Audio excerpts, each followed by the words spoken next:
It's a romantic time.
Mia mamma dice che la mia generazione è in avanti, sì. Signori e signori, è arrivato il momento di scegliere la nuova coppia Romeo e Giulietta. Siete voi con il vostro applauso che sceglierete chi sarà la nostra nuova coppia Romeo e Giulietta. Ma devo vedere che sono il momento che quindi io non se ne applaudiscono ora. Damas y caballeros, con sus aplausos ustedes van a elegir la pareja como ladies and gentlemen, now you applauso. You choose the new couple Romeo et Giulietta. Mesdames et messieurs, avec votre applaudissement maintenant, vous va choisir la nouvelle coppia Romeo e Giulietta. Iniziamo forse la prima della Francia. Io applauso Ludovic e Nina.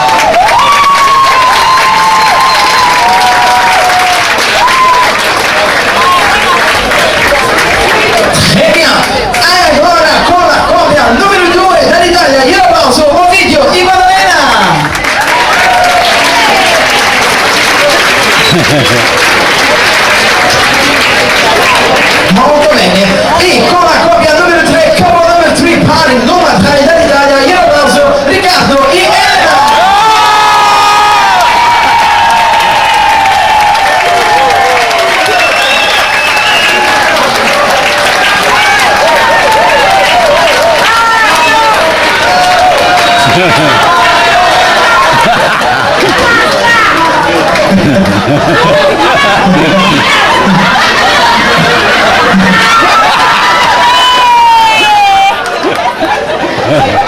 If the ship move tonight, se la nave si muove. Allora, signori, non abbiamo dubbio, la nostra nuova coppia Romeo e Giulietta sono dall'Italia. Come from Italy, si chiamano Riccardo e Elena.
invitation to Asian countries to join a reforming China, and an none too subtle dig at the new American isolationism.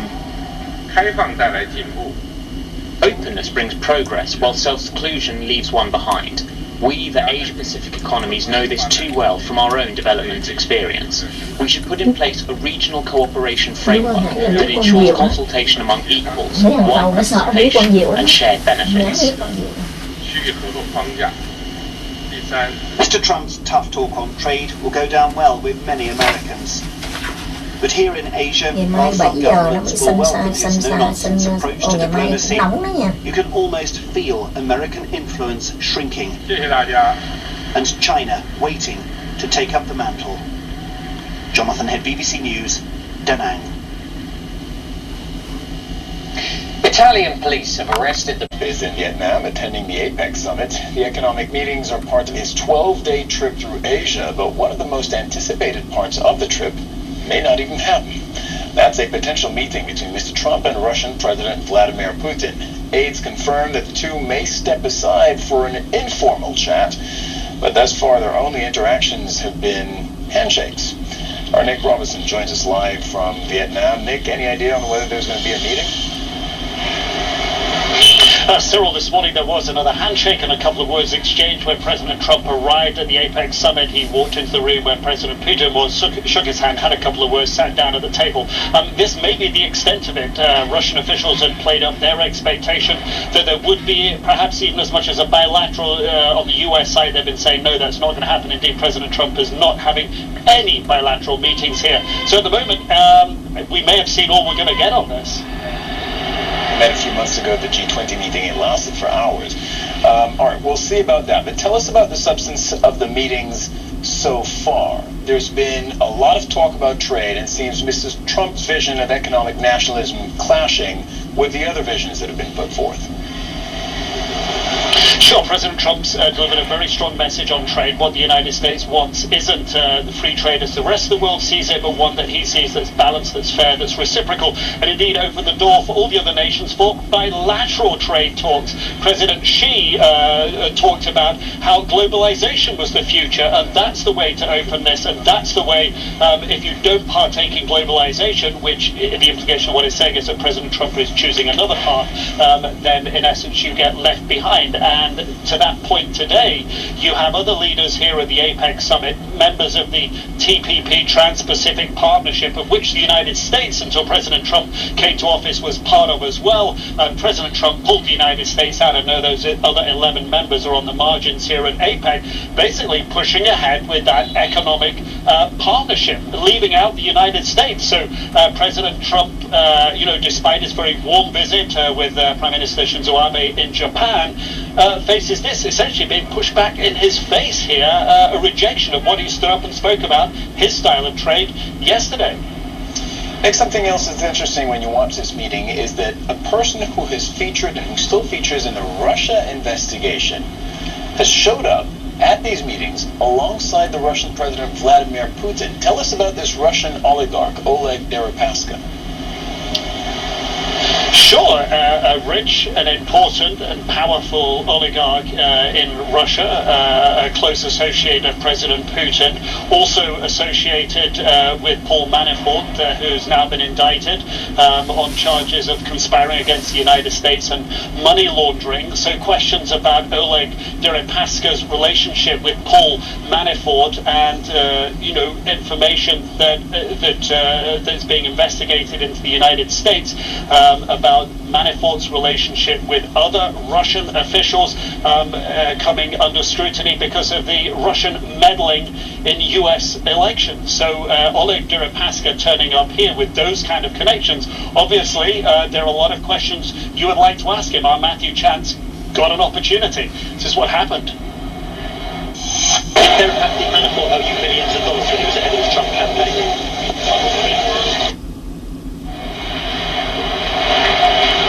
So the answer coming back from Deripaska there was he wasn't going to play ball with those questions, throwing out the lines fake news.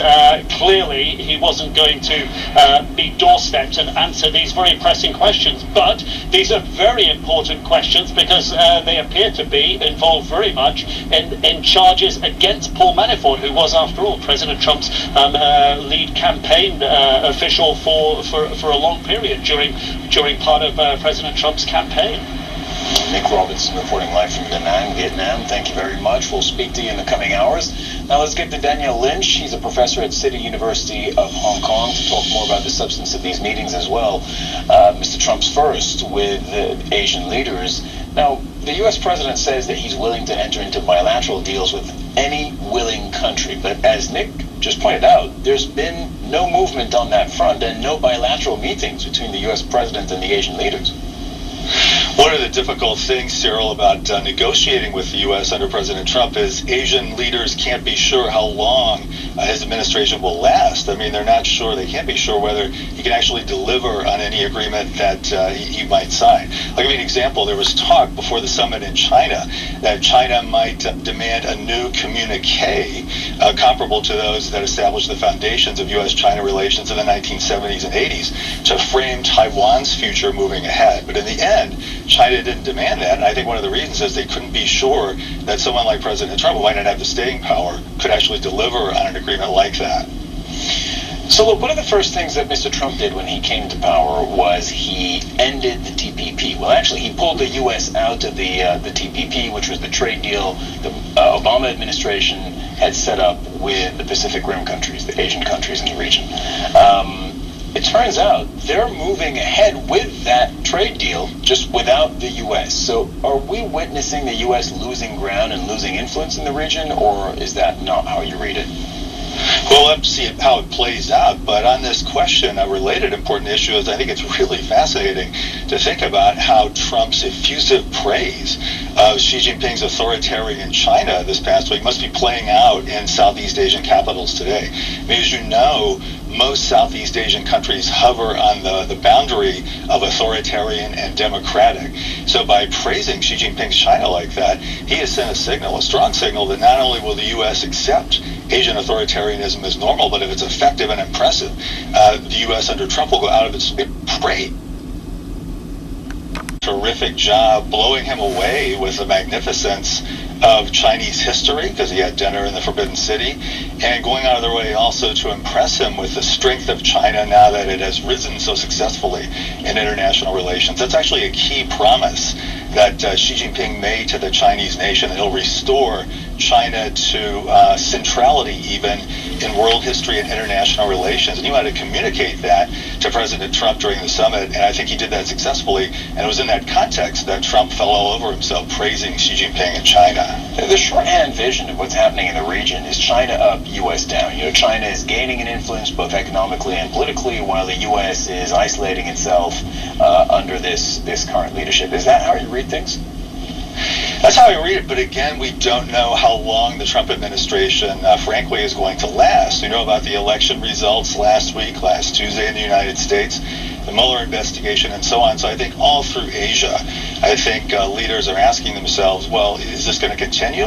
Is President Trump maybe an aberration? And so let's wait and see. It's interesting, if they move ahead on the TPP, those other countries without the U.S., that sort of reinforces this notion that they're saying, eventually the United States will be back, will return to normal. We want to create the conditions to welcome it back when it does return and come back to normal. All right, we're also looking at the live pictures, by the way, of the APEC leaders lining up for that group photo, second one today, in Da Nang, Vietnam. We saw Mr. Duterte, Mr. Trudeau, we saw Japanese Prime Minister Shinzo Abe. So we're looking, as we look at these live pictures, let me get back to this trade issue. How much what leverage, rather, does the U.S. have to get what the U.S. president wants, which is these bilateral deals, better trade deals for the U.S.? Well, he has a great deal of leverage in terms of the negotiation. But you've got to remember, when it comes to trade with, China in particular, that U.S. companies actually make a lot of money going to China, investing in China, manufacturing for export, including back to the United States. So that's not entirely a loss. There is a huge trade deficit, there's no doubt about that, but it's not entirely a black and white situation where it's completely a loss for the United States. And so Trump would also have to be able to influence the investment decisions of U.S. multinational corporations. He'd also have to be able to influence the buying decisions of U.S. households, the consumption decisions of U.S. households, if he's really committed to ending the deficit. So, of course, the United States, as the largest economy in the world, is always going to have a lot of influence in international economic questions, but it's not perhaps as much as President Trump thinks. All right, Daniel Lynch speaking to us from Hong Kong. Thank you very much. This, as we were watching the live pictures of the leaders in the region lining up in Da Nang, Vietnam. And even in Asia, the stormy clouds of the Russian investigation loom over President Trump. The latest rumble, a Wall Street Journal report about former National Security Advisor Michael Flynn. The details now from CNN senior diplomatic correspondent Michelle Kosinski. Well, this gets murkier, and it's not just Russia. The family photo, this happened moments ago for APEC. And of course, we've been wondering since the beginning, really, of Mr. Trump's Asia trip, whether or not he would have a meeting, whether formal or informal, or one-on-one with the Russian President Vladimir Putin. Now, remember that a few months ago, Mr. Trump, when he met Mr. Putin at a G20 meeting, ended up spending hours with him in a room discussing a whole range of topics. Sorry, those pictures just fed into us from Vietnam. Coming up after the break, U.S. goalkeeper Hope Solo is telling Portuguese media that former FIFA President Sepp Blatter groped her at a handshakes. A longer informal meeting is still possible during this summit. Republican support is eroding for U.S. Senate. Now we 6:47 a.m. on November 11, 2017. The ship approaching Koper, the city, coastal city of Slovenia. Approach Koper, Slovenia right now. So I think we will arrive there around 8:30 today, 8 or 8:30 today. The sun starts to rise. Walk around the ship right now.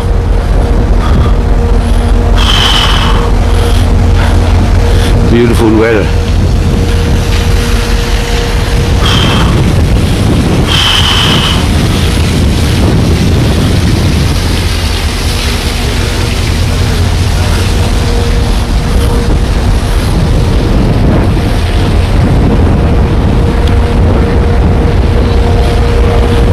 Island around that city.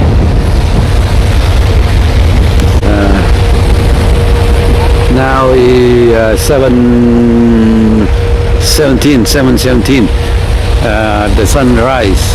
So the ship approaching the port right now. Go this way. This forward. Beautiful sunrise. Put in the cruise ship.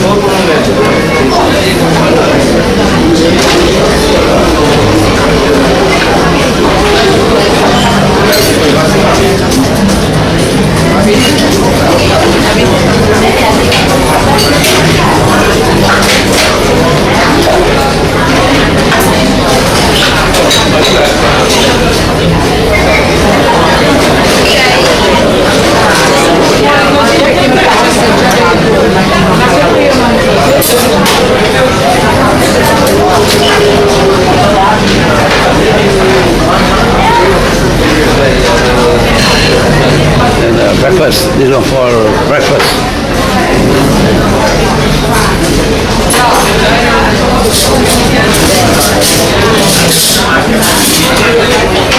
Big dining room.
Tiếng Trung nhà thờ đổ đúng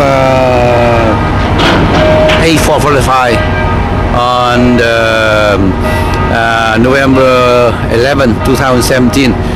The ship arrived here in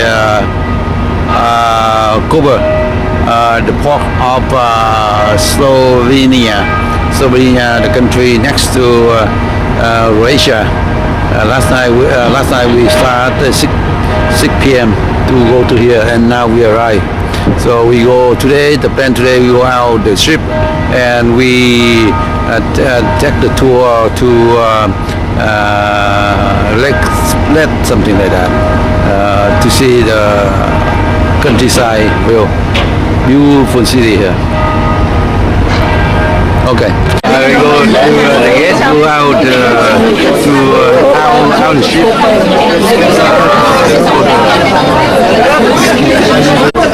Yeah, we are the gate right now. Most old people. Châu mà nó nướng thằng Á Châu. Dân dễ dán không? Nướng Á Châu qua nó tốn tiền nó nhiều. Nó phải fly đắt. Mấy tour đi đó. Rồi á, thấy information là đúng không? Straight mà ha. Let's see Koper. Koper. Koper. K-O-P-E-R. Koper, city of Koper. K-O-P-E-R. Đây information đâu? Trai đó. Chỗ ai đó là bao bia tới ba thẳng luôn nha. Đi straight qua chỗ đó.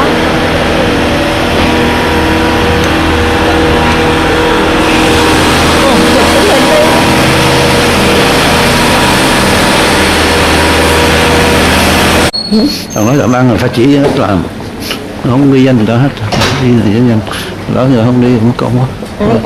Thì đó tôi biết thẳng.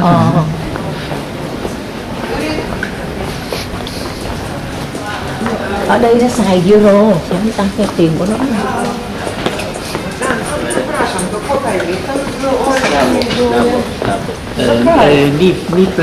Chứ gì mình đi mình ghé mấy chỗ này kia phải không? Gần được còn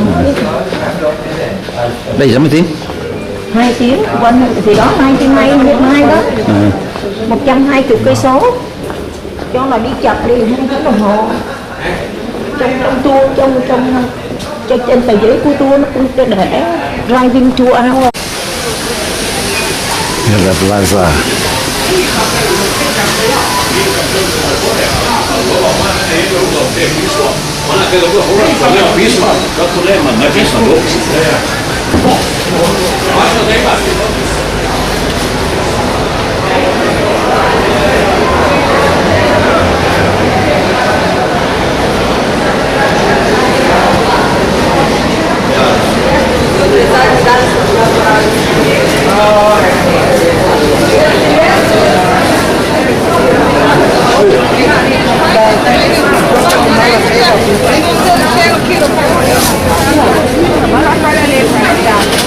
Market, open door market.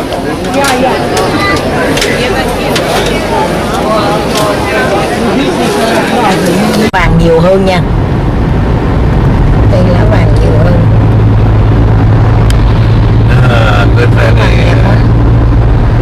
Thật ra mẹ lái cũng được, có ba xe này mẹ lái được. Nhưng hồi xưa em học, là em học stick shift mà. 101.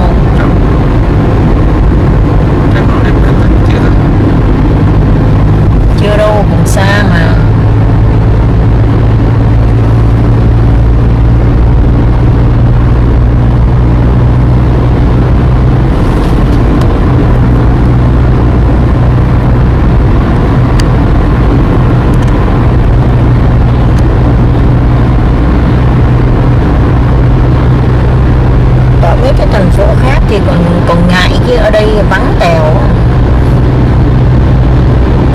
phải đi thôi.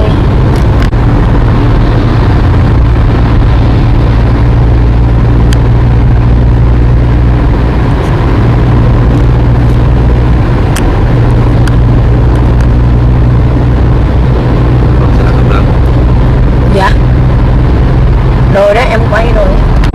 Già xấu quá chắc cũng buồn, sao lo, người ta đã đảo ông chồng mình quá mà. Rồi cái đẹp cũng một thời thôi ba ơi. Châu họ có tình hả? Không phải như vậy đâu. Con nhỏ đó người này nè. Hồi nãy ông nói gì signal loss gì.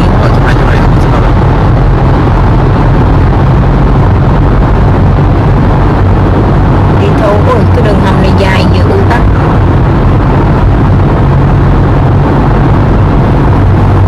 Nhỏ đó nó tại vì nó không có học, thành ra nó không dám nói nhiều là đúng. Nó tầm bậy bạ không được. Nguyên thủ của một quốc gia mà tuyên bố tầm bậy chết rồi. Không vô thành phố à? Ba vô thành phố sợ ba đi làm. Đi làm tùm lum.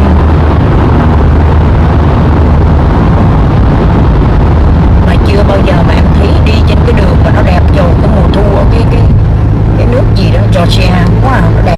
No. Cái này có gì đâu, chưa có gặp thấy mà cái này quay vô phim nó không có được vàng. Để anh quay cho. Thôi ba lái đi ba ơi. Quay gì? Lái còn lái chưa xong mà lại quay. Chết chứ phải giỡn đâu. Nói đó tầm 7 thì bạn hợp nó lạ thế nó tánh. Không quá. Đây nè, bây giờ đây nó mới bắt đầu lá đỏ rồi. Đẹp ha. Mà phải thu lại gần mới thấy nó đỏ được. Quá đẹp rồi. Để lên cái máy đây. Cái máy tiếp rồi. Cái máy.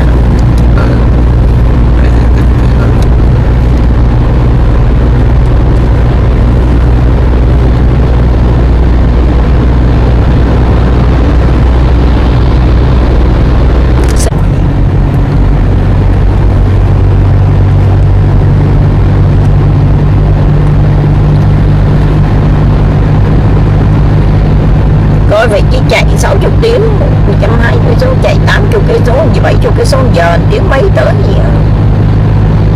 Chỉ có cái làm như là thói quen. Bây giờ mình ra ngoài này mình cũng sợ. Họ tiếng cho nó văng tục. Xong lấy mấy đi. Thôi chụp hình mà đi nhanh như vậy không được, nó không đẹp. Xe nó lướt gì không đẹp.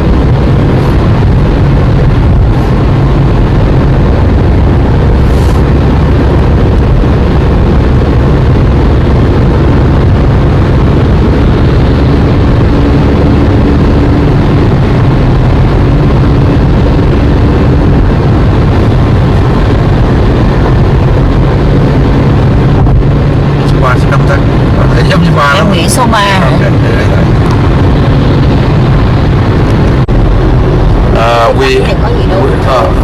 We today November 11, 2017. I just rent a car here to go to Bled, BLED. The city has lake. So we go there, and now we're on the way there. So we rent a car, $59 a day. So we go there. So the city here, see that very nice, yellow leaf, the autumn. So that's why beautiful here.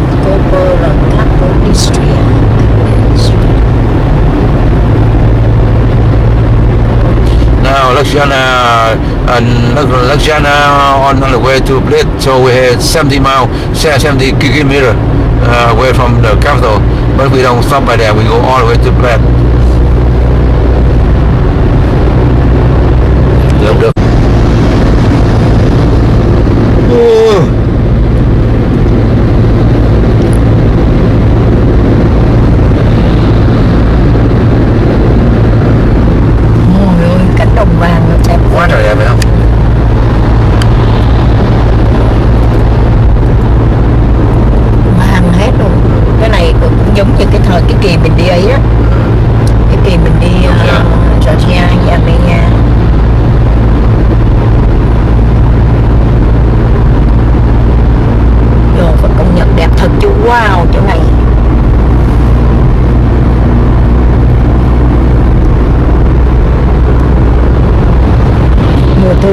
thu đi, bây giờ mà mùa thu mà anh đi qua bên Pháp cũng đẹp lắm á bà, chỗ mà Luxembourg ấy đó, cái vườn Luxembourg đó.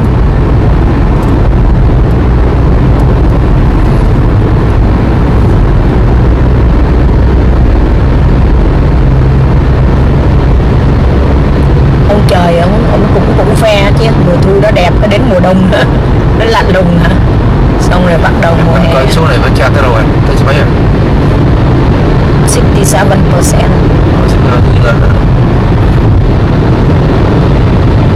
Mà mình xài mà nó lên như vậy là ok đúng không?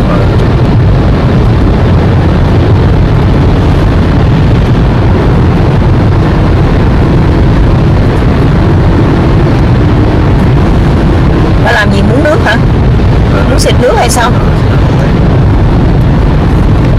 Cái núm chỗ này nè, cái núm chỗ đầu trên đó.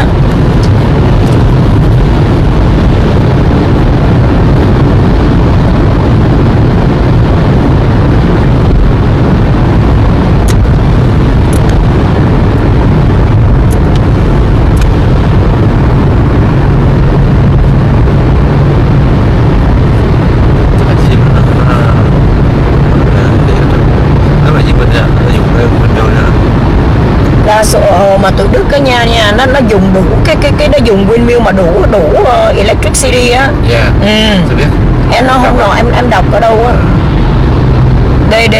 They even give it back. Lạnh thì mất công phải đam đồ, còn áo còn nóng quá thì nó mệt.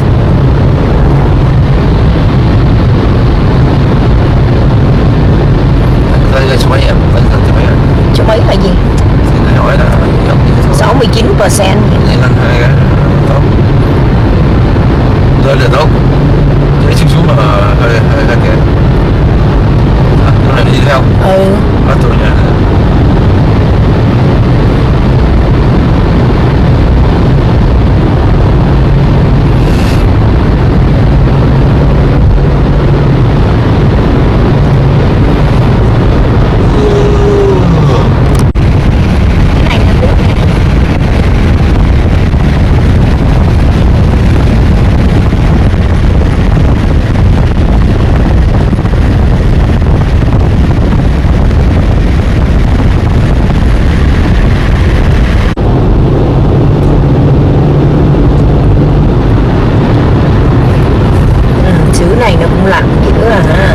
Tháng 11 mà tuyết đầy rồi, trên núi đây rồi.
Đẹp lắm chỗ đó đó, nó chỉ mình đi lên chút xíu nữa đó, 10 cây số nữa.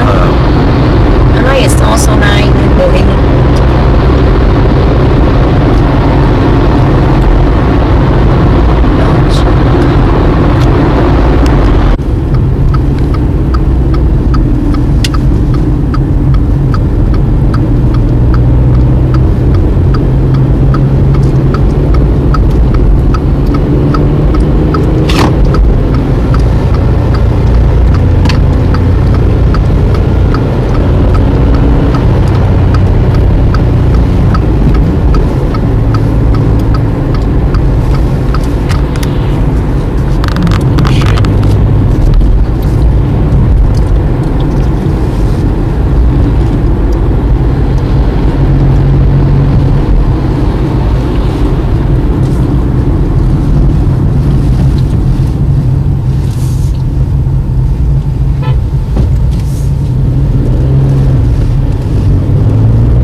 lake nó dưới thung lũng á, dưới nó mới có lake để nó mới đẹp. Chỗ này đẹp quá. Em mấy em chụp đi, chụp quay chụp, quay chụp. Hồ có cái gì rất là tận.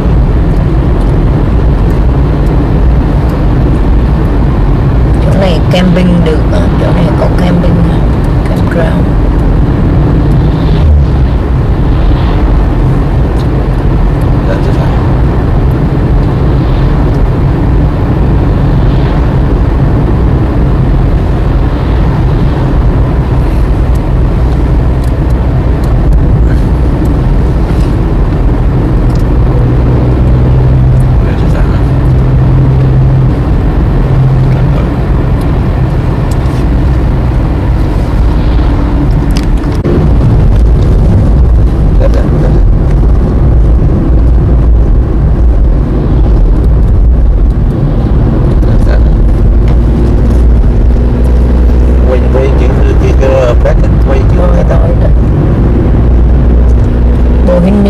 Chỗ đó đó, thằng đó nó nói chạy lên tí xíu nữa, Bộ Hình á, là nature, if you like nature.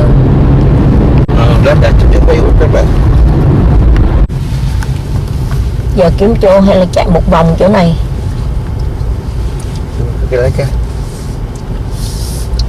Cái này để mẹ thâu cái chữ blade nha, cái chữ trên.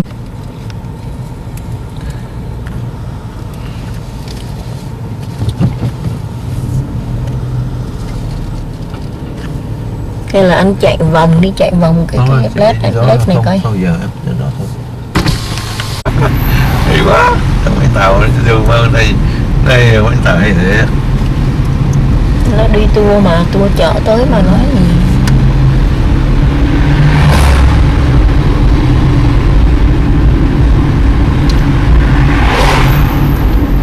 Chỗ này hotel nhiều là bút đó, con chỗ cây nó vàng đỏ, nó vàng đẹp quá rồi. Ôi ok. Quá đẹp luôn á. Rồi bây giờ trước nè. Wow, đó cái cá sô đó, phải không? Quá đẹp luôn. Đâu ta? Đâu đi? Phải vô cái shopping hay cái chợ nào đậu mà không đậu được. Nếu mà mình đi lâu mình đừng có đậu lung tung như vậy.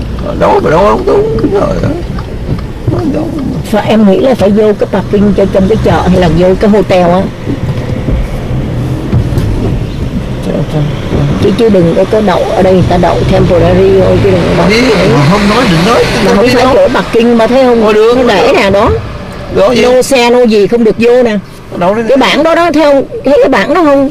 Mô tô cũng không được đó. Để bị ticket mất công lắm. Kiếm cái chỗ nào mà nhiều ca người ta đậu á. Mặc dù mình phải trả parking, mình cũng phải trả đi đậu 1 tiếng 2 tiếng không bao nhiêu hết đó.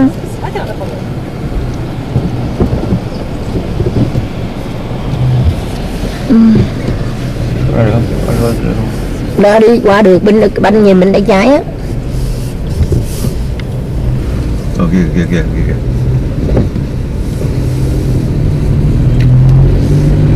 Hay quá. Hỏi cần xuống không? Mày hiểu không? Chạy vòng biết cái lết thôi, khỏi xuống nó đi cái cơ sân mất thời giờ lắm. You know? Mày hiểu không? Mình chạy vòng coi cái lết chơi thôi, hiểu không? Mình về cái nếu mà mình muốn đi nhiều là nó không có đi cái cơ sân của đó lâu lắm.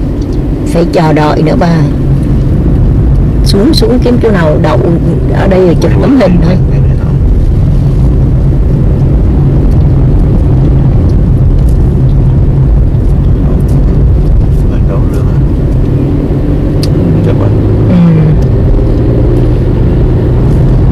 Vậy cũng biết rồi, được rồi, khỏi cần đi trên cái ấy nữa.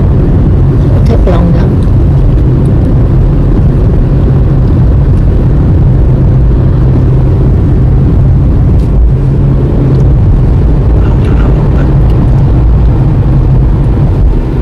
It's a big lake.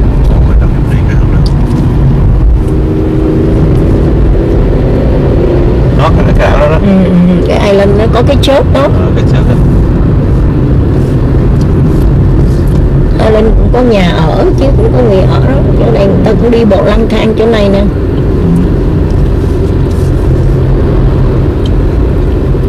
Bây giờ ba vô em nghĩ ba chị em chỉ cách mà đâu vô một cái restaurant nữa ba, Mercado này nè.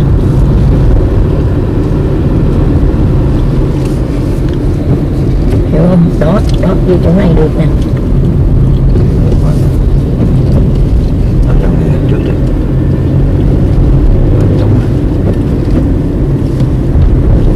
Vô cái restaurant nó không để ý.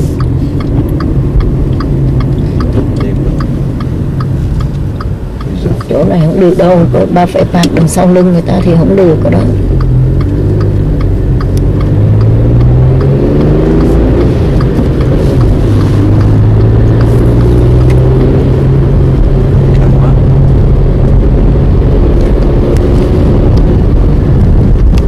Beautiful.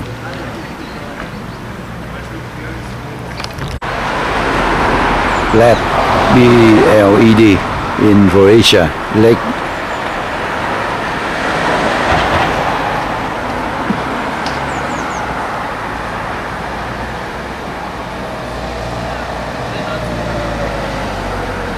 Beautiful lake.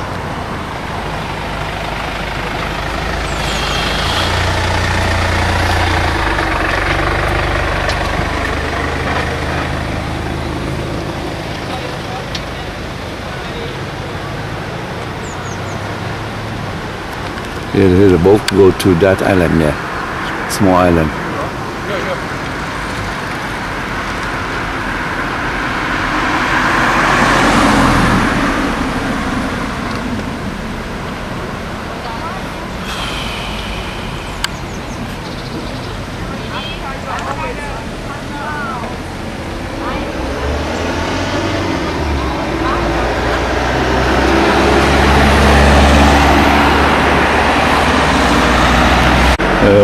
Hay quá chú thầy. Cái lấy con thôi. Rồi, đẹp quá.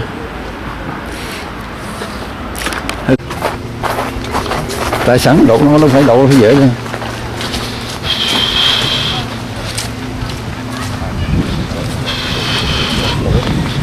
Cũng lạnh đấy chứ. Đây có vẻ lạnh hơn ở dưới hôm qua nha.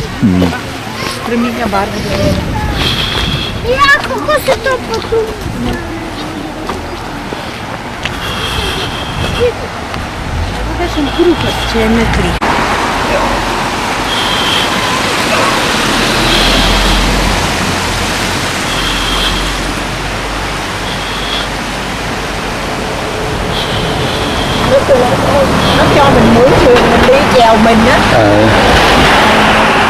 Mình tự chèo á. Nó vừa ông cẩm nó cần gì Sao mà ý lắm, vui đi có 2 vòng. Có thời giờ đâu. Cái này nè.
Catch a lot of fish. Yes.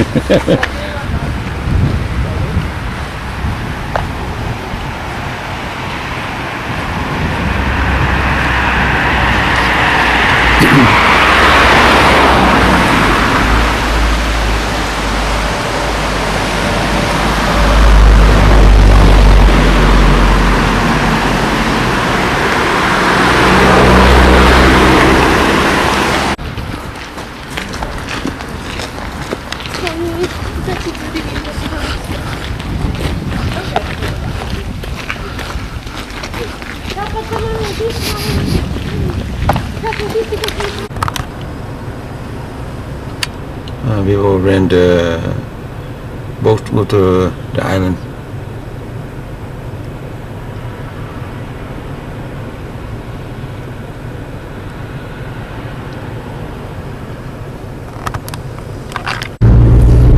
Cái này có phải luôn. Nói chung nó đi vậy không phải là sao vậy?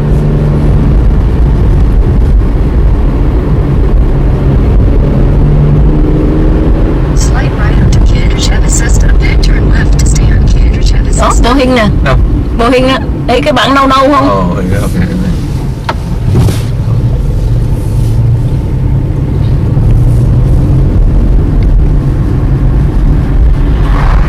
We go to Boeing.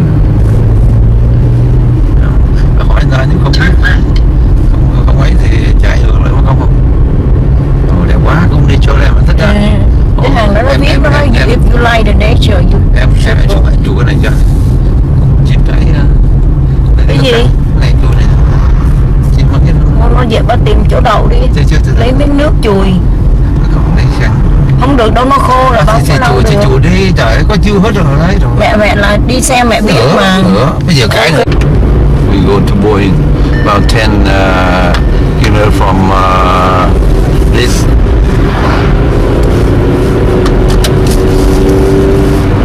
Ba đưa cho mẹ thu cho ba cái đường này nó nguy hiểm lắm, đường cong quẹo quẹt gì mà còn ý nữa.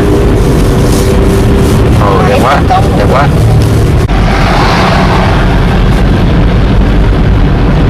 Đẹp quá. Boeing này nè. In 600 meters, turn right onto Boeing Scamella.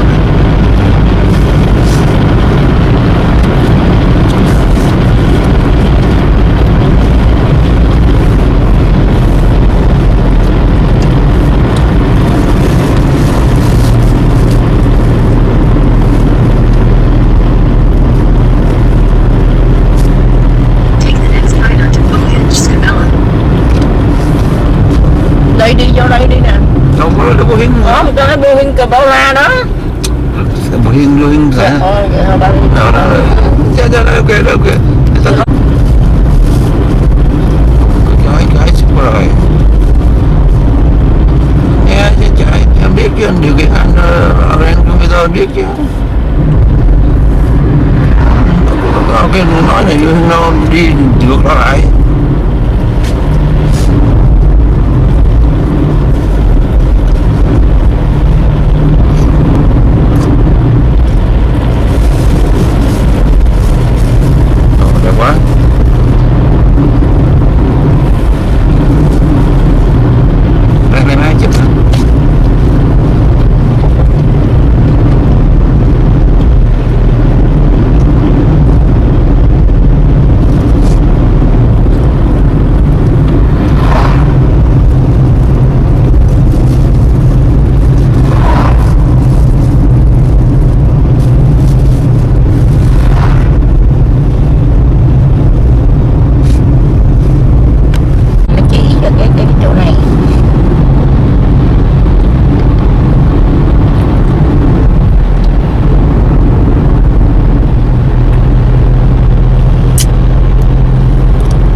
Giờ canh giờ đi chứ đừng có đây canh giờ đi ngược trở lại 110 hả? Dạ còn dư sức mà.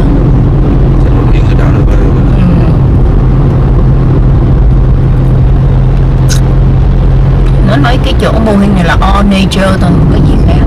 If you like natural beauty. Nature là gì đấy, mình thích gì đấy.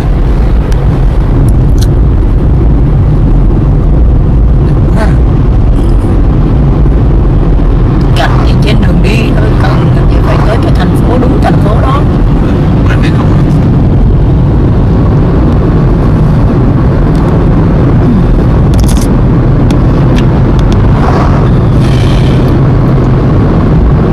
Cái mùa thu, cái mùa này mùa thu nó đẹp hơn cái mùa khác mà đẹp lắm rồi. Cây trên kia cũng khô hết rồi đó nha, lá nó vàng rụng hết lá rồi đó.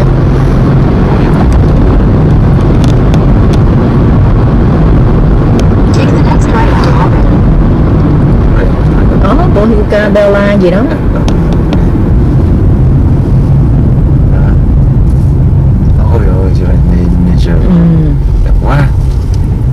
Vô chạy con đường này nè, con đường Bella này nè. Bella là đẹp đó.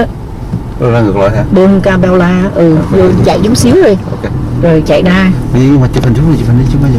Anh muốn xuống chụp hình. Ba phải vô trong chứ bà đậu ngay giữa ngã tư này không được đâu. Bà muốn đậu bà phải chạy vô trong. Continue for 4 kilometers. Đó 4 cây số nữa chứ mấy rồi, đi đi. Thì đâu có xuống chụp hình chứ. Quá.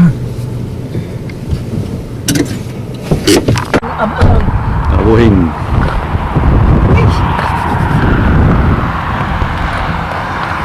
Boeing in Slovenia.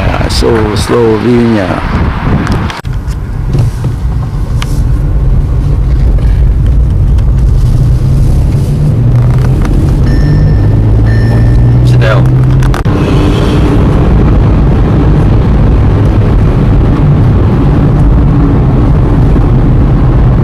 Cảnh đẹp cũng không thua gì ở bên Yosemite mình đâu.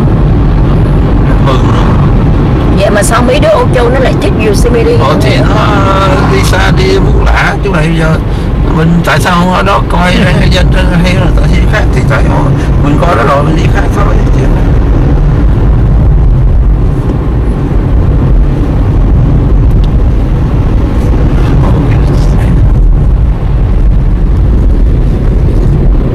Mấy cái này giống như cái hôm qua chỗ các bạn hôm qua rồi, không có gì đặc biệt lắm.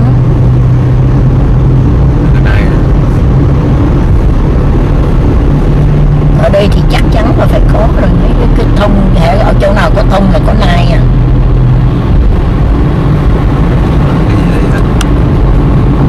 Chắc Boeing hả? Đó, Boeing đó gì nữa. Rau cơm đó. Cái đường kia chắc đường xa lửa quá.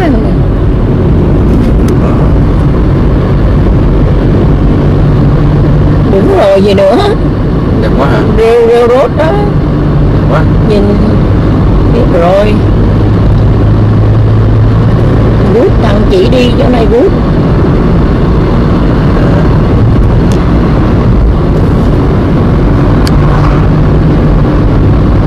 Mét chỗ này là vòng vào vèo á.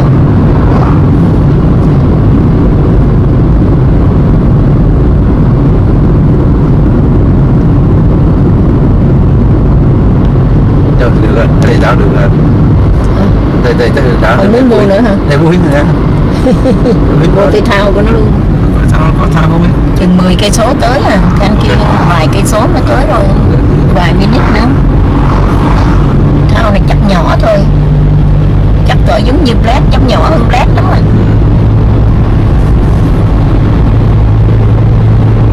Cái chỗ này cũng là điểm đặc biệt nữa các bạn thấy không? Đâu phải không? Đẹp quá.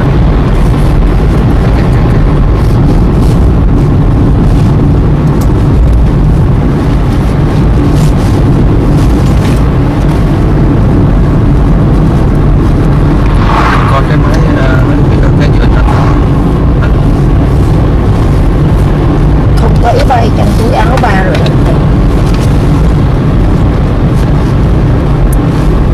Đây.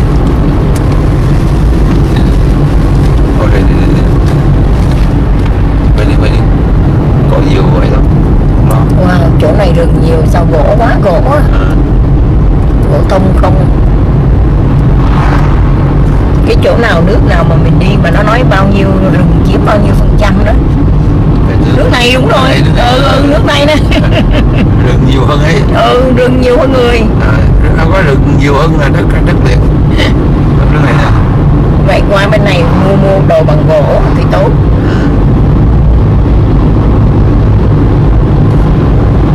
Rừng nhiều hơn người. Rừng không phải rừng, cái diện tích của rừng nhiều hơn nha, diện tích của người nhiều diện tích của người ở. Đất liền. Chỗ này thường là xe coi đẹp. Này Bộ Hiến. Bộ Hiến cả.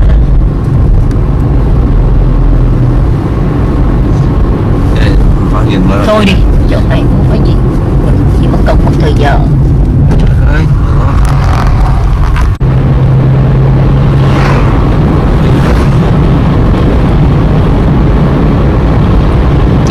có chở đi đây không ta? Xa hả? Cái chỗ này hơi xa rồi.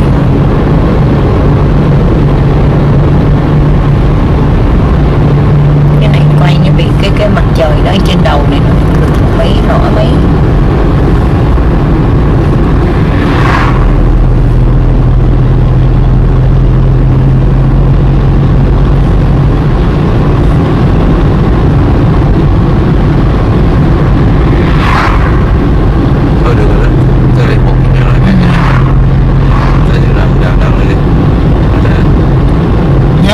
Chạy tới 10 phút nữa. Không. 20, coi như 30 về. 1 giờ 30 còn đi. đảo được, đường đảo ngược nữa, còn tới 1 giờ nữa không hỏi đâu. Đây thôi đây. Để cho tìm cái đường nào đảo. Chỗ nào quanh lại đi vậy. Đây.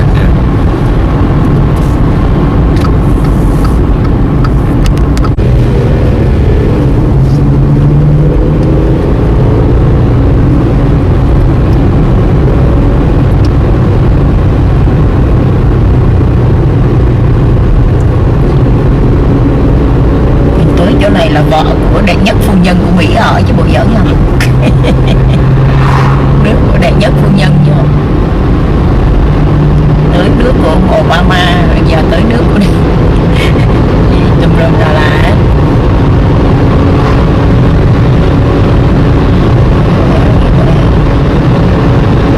Xem thing.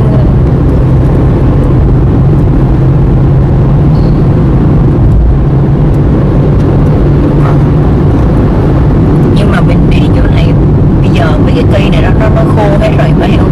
Lúc mà tới chắc khoảng chừng tuần 2 tuần trước chắc nó đẹp lắm rồi. Tại giờ mấy cái này sao nó đằng kia nó còn xanh mà ở đây nó rụt hết trơn rồi. Đây chắc nó lạnh sớm á.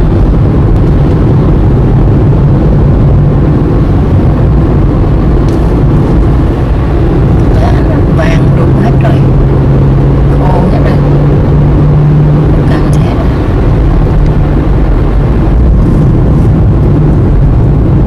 Cây thông phải công nhận nó hay chứ. Trời lạnh tới đâu lạnh nó vẫn xanh ha. Hay thiệt. Tới về.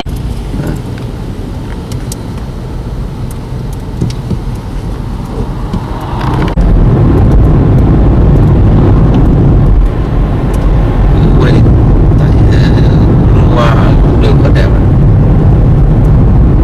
Quá đẹp. Đi ra mùa thu nữa.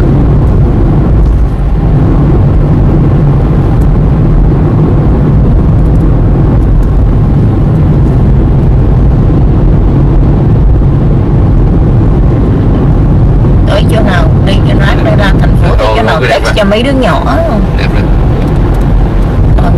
Núi à? Đi ở bay trượt tuyết à?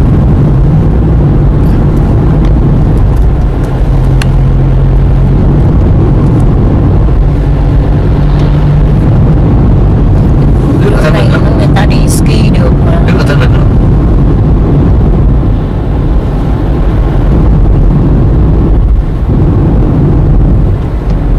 Rồi dưới à, quay không? Quá đẹp chỗ này rồi.